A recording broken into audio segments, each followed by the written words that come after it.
আমাদের আজকের এই আলোচনার বিষয় হচ্ছে আন্তর্জাতিক শ্রমিক দিবস সম্পর্কে কোরআন এবং হাদিস থেকে রব্বে কারিম এবং রাসূল করিম সাল্লাল্লাহু আলাইহি ওয়াসাল্লামের নির্দেশনা কি। এই শ্রমিক দিবসকে মাত্র 140 বছর আগে থেকে এই শ্রমিক দিবস পালন করা হয়। কত বছর? 140 বছর। কিভাবে? 1886 সালের ঘটনা। আলহামদুলিল্লাহ, দয়াময় আল্লাহ রব্বুল আলামিনের দরবারে অগণিত শুকর ও সুজুদ, যে মহান মালিক আমাদের সকলের হায়াতের মধ্যে বরকত দিয়ে সুস্থ রেখে দীর্ঘ একটি সপ্তাহ পর সপ্তাহের মধ্যে সর্বশ্রেষ্ঠ দিন জুমার দিন, দুনিয়ার মধ্যে সর্বশ্রেষ্ঠ জায়গা আল্লাহ পাকের ঘর মসজিদে আসার এবং বসার তৌফিক দান করেছেন, সেই মহান মালিকের কৃতজ্ঞতা আদায়ের লক্ষ্যে জবান খুলে অন্তর থেকে মোহাব্বতের সাথে একবার কালিমাতুশ শুকুর আদায় করি, বলি আলহামদুলিল্লাহ। মোহতারাম হাজিরিন, আল্লাহ পাক রব্বুল আলামিন বলেন, যে ব্যক্তি আমার নেয়ামত পেয়ে নেয়ামতের শুকরিয়া আদায় করে, আমি রব্বুল আলামিন তাকে আরও বহু গুণে নেয়ামত বাড়াইয়ে দেই।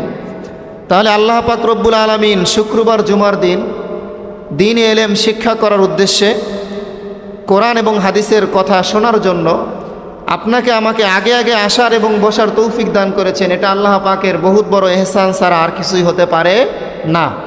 এই যে আল্লাহ পাক যাকে ভালোবাসেন তাকেই দ্বীনের কাজ, নেকের কাজ আগে আগে করার তৌফিক দান করেছেন। এটাও তো আল্লাহ পাকের একটা নেয়ামত, কি বলেন?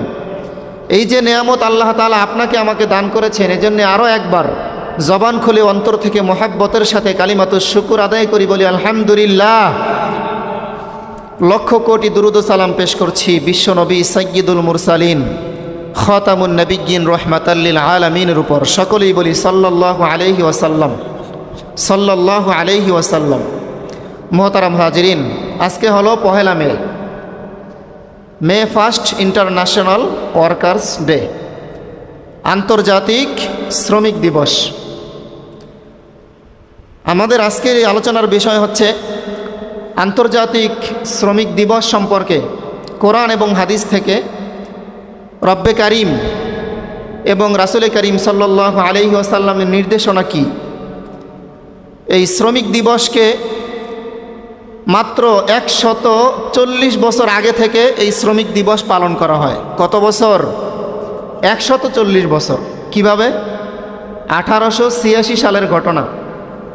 1886 সাল থেকে এই 2026 সাল পর্যন্ত এই লাগাতার ধারাবাহিক গোটা বিশ্বের মধ্যে সমস্ত দেশে একযোগে আপনার পহেলা মে 1 ইন্টারন্যাশনাল ওয়ার্কার্স ডে পালন করা হয়। যদি আপনি হিসাব করেন ক্যালকুলেটরে, তাহলে 140 বছর আগের ঘটনা। মাত্র দেড় শতাব্দী বছরের ঘটনা, কিন্তু কোরআন এবং হাদিস আমাদেরকে শ্রমিকদের এই ন্যায্য অধিকার আদায়ের জন্য কোরআন এবং হাদিসের মধ্যে আল্লাহ এবং আল্লাহর রাসূল 1400 বছর আগে আমাদেরকে নির্দেশনা দিয়েছেন, শ্রমিকের গায়ের ঘাম শুকানোর আগেই তার ন্যায্য মূল্য আদায় করে দাও। সুবহানাল্লাহ।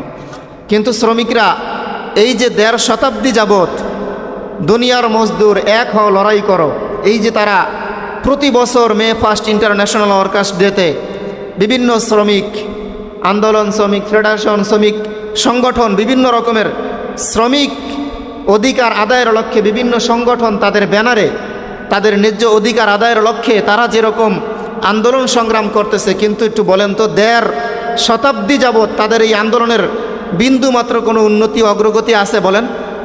এখনও দেখা যায় গার্মেন্টস মালিকরা শ্রমিকদের ন্যায্য মূল্য আটকায় রাখে। তারা যেই কাজটা করেছে, তারা যে চাকরি করেছে, ন্যায্য বেতন যেটা ছিল সেই বেতনটা পর্যন্ত আটকায় দেয়, শ্রমিকদের হক মেরে খায় এই সমস্ত ধনকুবের মালিকরা। তাহলে বোঝা গেল আমাদের আন্দোলন সংগ্রামের মাধ্যমে আমাদের অধিকার আদায় হবে না। একমাত্র যদি অধিকার আদায় করতে হয়, তাহলে কোরআন এবং হাদিসের জ্ঞান মালিক এবং শ্রমিকের মধ্যে যদি থাকে, তাহলেই কেবলমাত্র মালিক এবং শ্রমিকের উভয়ের অধিকার বাস্তবায়ন করা আমাদের সমাজে সম্ভব। তো ভাই, এই মে 1 ইন্টারন্যাশনাল ওয়ার্কার্স ডে শ্রমিক দিবসের সংক্ষিপ্ত একটা ইতিহাস। কি কারণে এই দেড় শতাব্দী যাবৎ পহেলা মে শ্রমিক দিবস পালন করা হয় আমাদের একটু জানার দরকার আছে না নাই? আমেরিকার শিকাগো শহরে হে মার্কেট নামের একটা মার্কেটের কর্মচারীরা, তাদেরকে দিয়ে মালিকরা কাজ করাইতো 16 থেকে 18 ঘন্টা। কত ঘন্টা?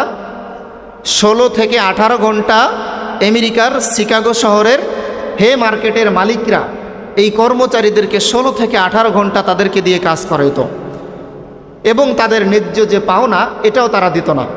ফলে ওই শ্রমিকরা তাদের ন্যায্য অধিকার আদায়ের লক্ষ্যে ওই যে 1886 সালের 1 মে তারা বিক্ষোভ মিছিলের ডাক দেয়। এই 24 ঘন্টাকে তারা 3টা ভাগে ভাগ করেছিল।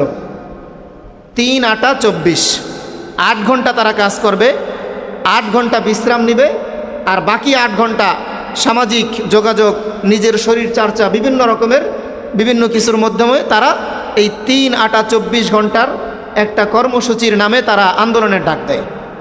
শান্তিপূর্ণ শ্রমিকদের এই শান্তিপূর্ণ আন্দোলনের মধ্যে তখনকার ফ্যাসিস্ট সরকার আমেরিকার, তারা তাদের পুলিশ বাহিনী দিয়ে নির্বিচারে গুলি চালিয়েছিল।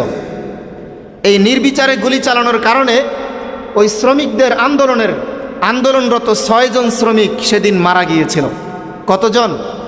6 জন শ্রমিক তাদের শান্তিপূর্ণ কর্মসূচিতে যখন এই ফ্যাসিস্ট সরকারের পুলিশ বাহিনী যখন তাদের উপরে আক্রমণ করেছিল, এটার প্রতিবাদে তারা আবার 2, 3 এবং 4 তারিখের বিক্ষোভ কর্মসূচির ডাক দেয় এবং 4 তারিখে তারা একটা সমাবেশের ডাক দেয়। এই সমাবেশে পুলিশ আবার নির্বিচারে তাদের উপর গুলি চালাইতেছিল। এই গুলি চালানোর সময় এবার আর শ্রমিকরা আর নীরবে হাত গুটিয়ে বসে থাকে নাই, তারাও এবার রুখে দাঁড়িয়েছিল। ওই রুখে দাঁড়ানোর কারণে ওই দিনের পুলিশ এবং শ্রমিকদের সংঘর্ষে 4 জন শ্রমিক সদস্য নিহত হয়েছিল এবং 7 জন পুলিশ সদস্য সেদিন নিহত হয়েছিল শ্রমিক এবং পুলিশদের সংঘর্ষের কারণে। কোথায়?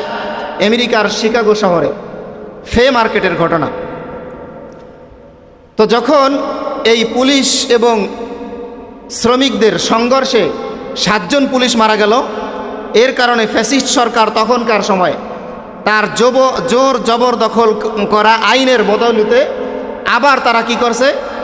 আবার 4 জন শ্রমিকদেরকে ফাঁসিতে ঝুলাইছিল নির্বিচারে, যার কারণে শ্রমিকদের আন্দোলন আরও বহুগুণে বেগবান হওয়ার কারণে এই যে ফ্যাসিস্ট সরকার এবং ওই ব্যবসায়ীরা, মালিক সমিতি যারা ছিলেন, তারা উভয়ে এবং পুলিশ বাহিনী সবাই মিলে ওই শ্রমিকদের আন্দোলনের সামনে আর টিকতে না পারার কারণে পরবর্তীতে শ্রমিকদের দাবি দেওয়া তারা মেনে নিতে বাধ্য হয়েছিল। ওই দিনটাকে স্মরণীয় করার জন্য গোটা বিশ্বের মধ্যে যতগুলো রাষ্ট্র আছে, বাংলাদেশ সহ গোটা বিশ্বে প্রায় 200 রাষ্ট্র আছে, একযোগে 1 মে 1 ইন্টারন্যাশনাল ওয়ার্কার্স ডে পালন করা হয়, আন্তর্জাতিক শ্রমিক দিবস। একটু বুঝে থাকলে বলুন, ওই দিনটাকে স্মরণ করার জন্য প্রতি বছর আমরা মে 1 ইন্টারন্যাশনাল ওয়ার্কার্স ডে পালন করি, কিন্তু একটু বলুন তো, প্রতি বছর গোটা বিশ্বের মধ্যে শ্রমিক সংগঠনের বিভিন্ন ব্যানারে তাদের অধিকার আদায়ের জন্য যেই আন্দোলন সংগ্রামগুলো পালন করা হয়, এই আন্দোলন সংগ্রাম মিছিল মিটিংয়ের মাধ্যমে একটু বলেন তো, বিন্দুমাত্র অধিকার শ্রমিকদের উন্নয়ন হয়েছে? তাদের অধিকার আদায় হয়েছে? এখনও পর্যন্ত বাংলাদেশের জমিনে প্রতি বছর গার্মেন্টস শ্রমিকরা আন্দোলন করতে হয়, বিভিন্ন শ্রমিকদের আন্দোলন করতে হয় তাদের অধিকার আদায়ের জন্য। তাহলে বোঝা গেল, মানবরচিত সংবিধান, গণতন্ত্রের মাধ্যমে কোনো দিন মানুষের ন্যায্য অধিকার আদায় করা সম্ভব নয়। যদি মানুষের ন্যায্য অধিকার আদায় করতে হয়, মালিকেরও কিন্তু অধিকার আছে। কর্মচারী মালিকের সাথে চুক্তিবদ্ধ, 1 মাস আপনি আমার এখানে কাজ করবেন 8 ঘন্টা দৈনিক অথবা 10 ঘন্টা, এই কাজগুলো আপনি করবেন। কিন্তু কর্মচারী যদি সঠিকভাবে মালিকের কাজগুলো না করে, তাহলে মালিকের হক সে নষ্ট করলো কিনা বলেন তো? কর্মচারী হয়েও কিন্তু মালিকের উপর জুলুম করলো। আবার এই মালিক যদি কর্মচারীর কাছ থেকে সঠিকভাবে তার কাজগুলো আদায় করে নেয়, কিন্তু তাকে সঠিক ন্যায্য মূল্যটা না দেয়, তাহলে মালিক হয়েও কর্মচারীর উপর জুলুম করলো কিনা বলেন তো? করলো।